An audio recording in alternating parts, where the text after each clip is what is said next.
Help keep Kinks and Beats Daily alive with a $4 monthly contribution and receive exclusive bonus episodes as our thank you to you.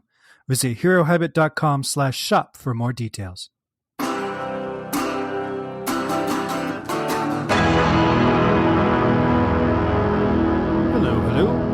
Welcome to Kinks and Beats Daily. I'm your host, Tony Fry. Thank you for downloading yet another episode. We are on number 165.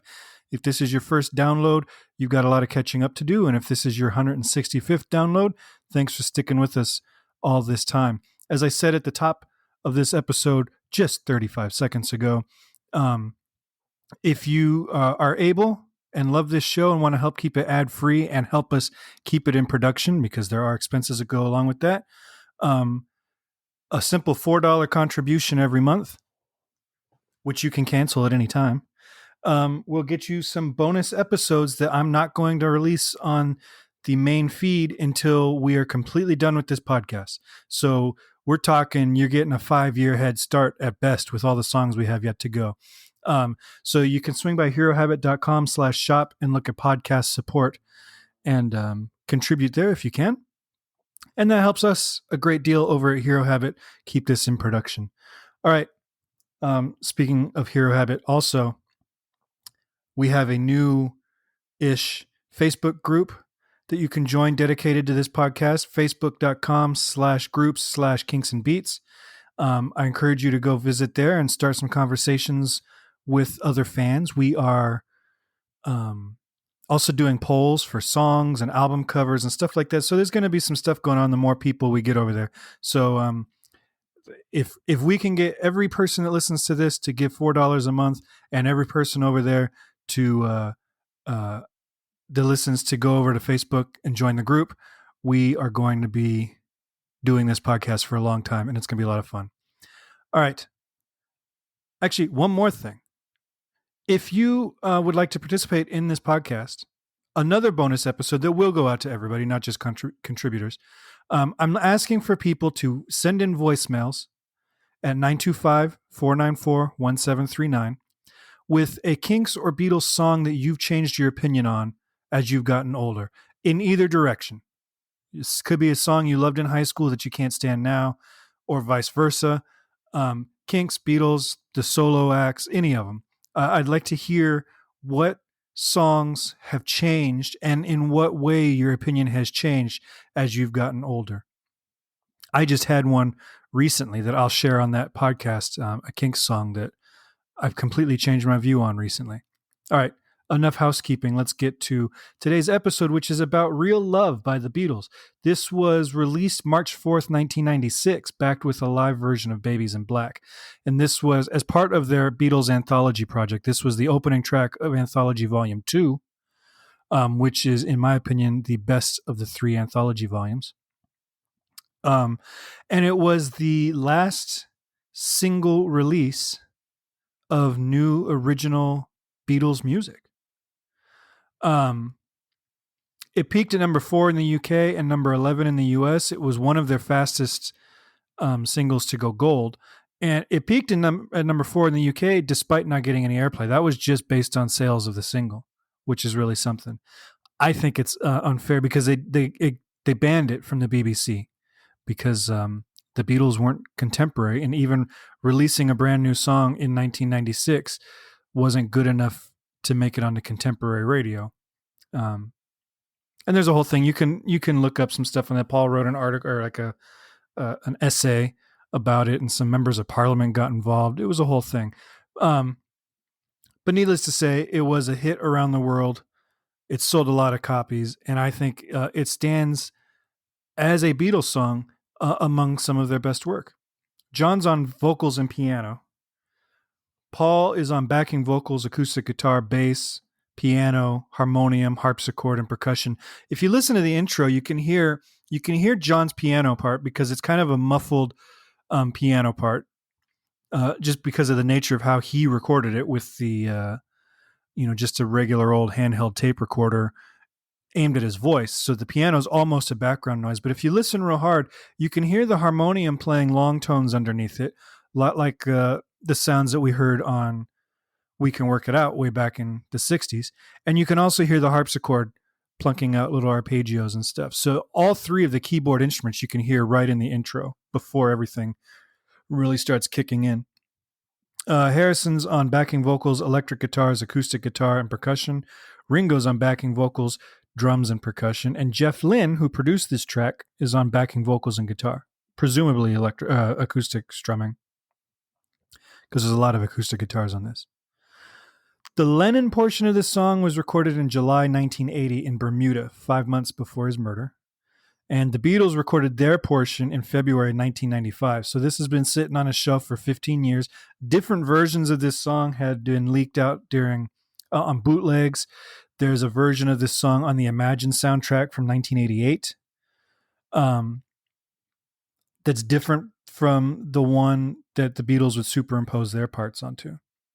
But the earliest known recording of the song dates back to 1977, and Lennon would record home demos of this song several times between that time and the time of his death. And for a minute, it was being considered to be on Double Fantasy. So maybe had he lived, his follow-up album would have had this song on it, because he was toying with it. It was in the track listing of potential tracks in the early stages of recording Double Fantasy, which was his last full-length album while he was alive.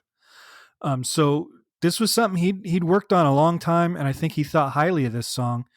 But I also think maybe if you listen to it, he changes the words a lot. He changes the song structure a lot. There's points where he changes the chord progressions. Not a ton. Little, like a lot of his passages would be changed, but the core of the song would stay the same harmonically. So I think this was a work in progress that he just never felt like he got ready enough for taking to the recording studio. So there's a bunch, you can go on YouTube and you can find a bunch of these recordings. It was originally composed to be part of a stage musical. Now, I'd never heard this before until I did the research, and I got stuck in one of those loopholes where it's like, I see it on Wikipedia, and so I go digging a little deeper, and I find another article that says the same thing, but it's basically word for word what I saw on Wikipedia. But they do cite a biographer and some press stuff that Yoko and John had done at the time, where they discuss a musical called The Ballad of John and Yoko that John was supposedly writing that was basically their story. And this song was one of the songs that was being written for that musical. Obviously, that never came to fruition or amounted to anything, but it was something that he was working on during his 5-year break from the music industry to raise his youngest son. If you listen to all the takes that are available, which you can do on YouTube, and various different releases, it has been officially released several times between Imagine, the Lennon acoustic album. I think it's on the Lennon Anthology. Then there's the Beatles version. There's a lot of versions available. There's a version on acoustic guitar where he sings Real Life instead of Real Love. And to me, that sounds like it's an outtake from the White Album sessions. And it proves that this is or was the perfect song for the Beatles to take up, because they wanted it to sound like a Beatles record. And this, if you hear it stripped down to its bare bones, just John and a guitar, it truly does sound like a Beatles song. I mean, why wouldn't it? It's a, quarter of the Beatles wrote it. And that version's also cool because he seems to kind of dip back into the bridge for Isolation, where he does I Don't Expect You to Understand. Very, very similar to the bridge from Isolation, which we talked about a little while ago. So it's a good one to listen to. So I encourage you to check it out, because one thing it does is it proves what a good song this is. And I think this is a beautiful composition in every respect. And some of the aspects that John had omitted from this particular take that they used, or that he hadn't written yet, depends on the chronology of these demos, because there are points when he changes the turnarounds, and then he adds a bridge, and then there's not a bridge there, but he's got the old turnarounds, and there's all these different combinations. So whether he omitted them or he hadn't written them at the time of this particular demo, it still shows him at the top of his powers as a harmonic genius. And saying that, it's not harmonically a very out there song, except for a couple points that I'll talk about. But this is not a standard pop chord progression, but it's very close. And the way the melody lays on top of it, it's haunting and beautiful, I think. And it's one of those songs that hits the emotional notes that it needs to hit, whether it's John on an acoustic guitar or a piano or the full band arrangement. Every version of this song has this emotional gravity to it. And it's just beautiful. The band recording is extremely Beatles-esque, with every player hitting all of their signature marks. Paul's on two different basses. He's on the stand-up bass that was played by Elvis Presley's bassist, and then he's also on his electric bass. But it's really George, for me, that shines on this recording. And if you've ever doubted my assertion that George Harrison is one of the greatest guitarists of the rock era, listen to this track loud with your headphones and your eyes closed. Because throughout the song, he adds these little riffs on various guitars, so each tone is different. He'll do one tone that sounds like maybe an amplified acoustic guitar, and then the next fill is, almost like a slide guitar, and then the next fill is a much more driven guitar sound. Like he's playing on different guitars with different tones for each fill, so it's not even like he's arranging a guitar part. He's orchestrating an entire musical, counterpoint to it, where you've got, it's the equivalent of saying, all right, between these two verses, I'm going to have the flutes carry us into the next verse. And then after that verse, I'm going to have the trumpets carry us into a verse. And then leading into the solo, we're going to have the trombones do something. It's like he's orchestrating this in a way. And his technique, I mean, everything in it, the guitar tones,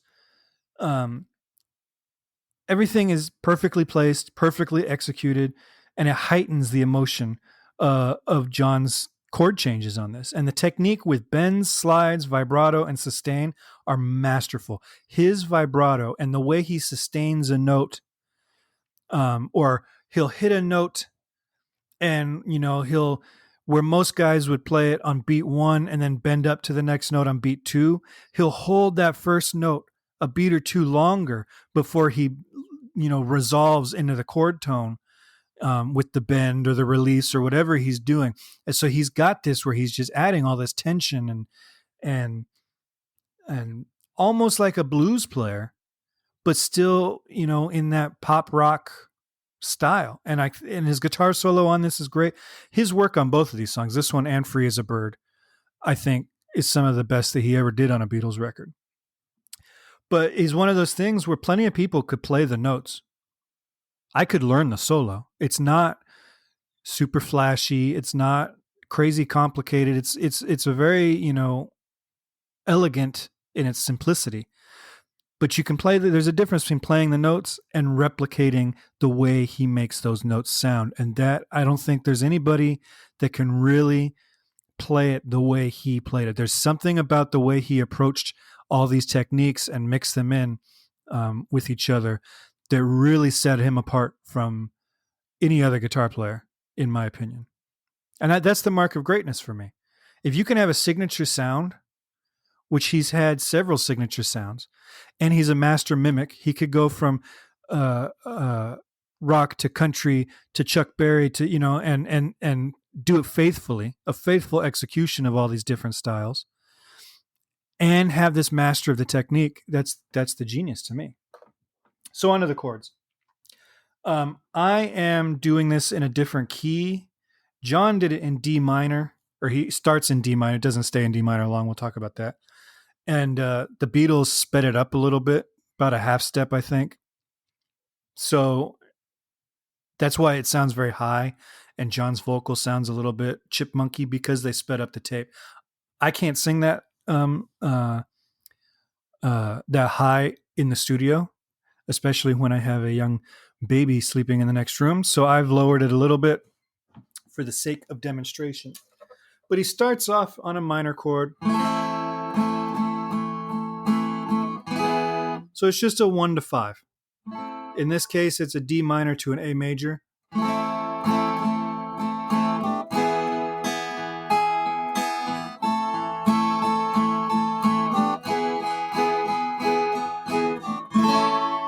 And then almost like a Picardy third, which usually comes at the end of a song, he just says, okay, we've had four measures in the minor key, let's go straight to the major, because the verse is in the major. And then he goes right there. So that's fine. From this moment on, I know exactly where my life will go. Now that's the chord right there. He does a 1 to a 3 to a 6. These are all standard chords. I mean, you don't hear a 1, 3, 6 all the time, but these are all in the key of that he's playing in, his home key. But then he does this augmented chord. Now, most guys would have done.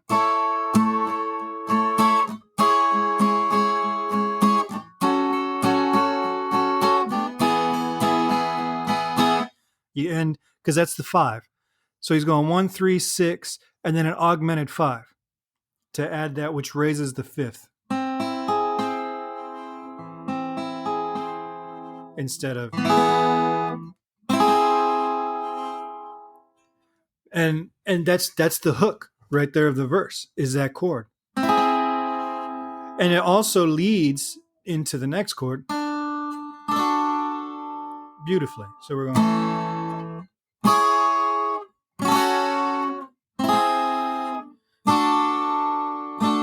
So that's a 4 chord, then a 2 to 5, 1.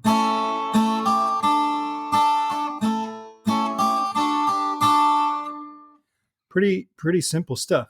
Like I said, it's not particularly crazy, and it's very close to standard pop changes. But that augmented chord, that's where that Beatles sound comes from. From this moment on, I know exactly where my life will go. Seems that all I really was doing was waiting for love. Then he goes to the chorus. No need to be afraid. A minor 4 chord. Where does that come from?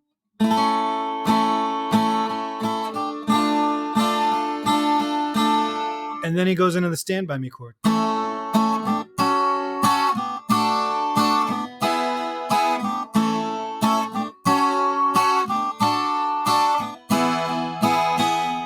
Which is, obviously a song he liked. He had a hit with that, that cover. But it's just the when the night is young, the land is dark. He just takes those chords. It's a 1, 6, 4, 5, and speeds them up. It's real love. It's real. So there he is doing standard pop chords. Then for the interlude, the guitar break, they take it up a half step, or a whole step rather.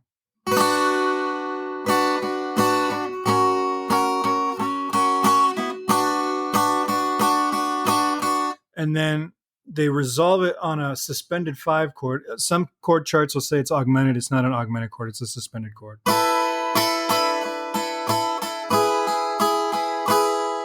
And that takes us back to the original key. So he shifts keys just for the guitar solo, or the band does. That's something I'm sure they did in the studio. And then it's back to the standard chord progression. So it's one of those things that not crazy complicated, just complicated enough. And some of the chords, he's got like a minor 6 chord in the chorus, and he's got these augmented chords and all that kind of stuff. It adds just enough tension, and that's where a lot of the emotion is pulled from, is from these altered chords. Otherwise, it's basically just a 1950s pastiche. But you throw these little elements in, and all of a sudden you've got this really beautiful song. If you haven't listened to it in a while, I encourage you to go do that and give it a listen. It's a really solid piece of music.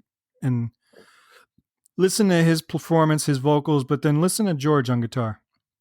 And tell me I'm wrong. It's good stuff. If you'd like to tell me I'm wrong, you can reach me, kinksandbeats@herohabit.com, or call me at 925-494-1739, or join our Facebook group. And all this information can be found at herohabit.com. There's a podcast button. You look for Kinks and Beats. All the information you need is right there, including a directory of all the shows we've already done and some articles we've written about the Kinks and the Beatles. All right, that's it for me today. Thank you for listening. Make sure you swing by iTunes and leave a 5-star rating and review, and I will talk to you next time. Adios.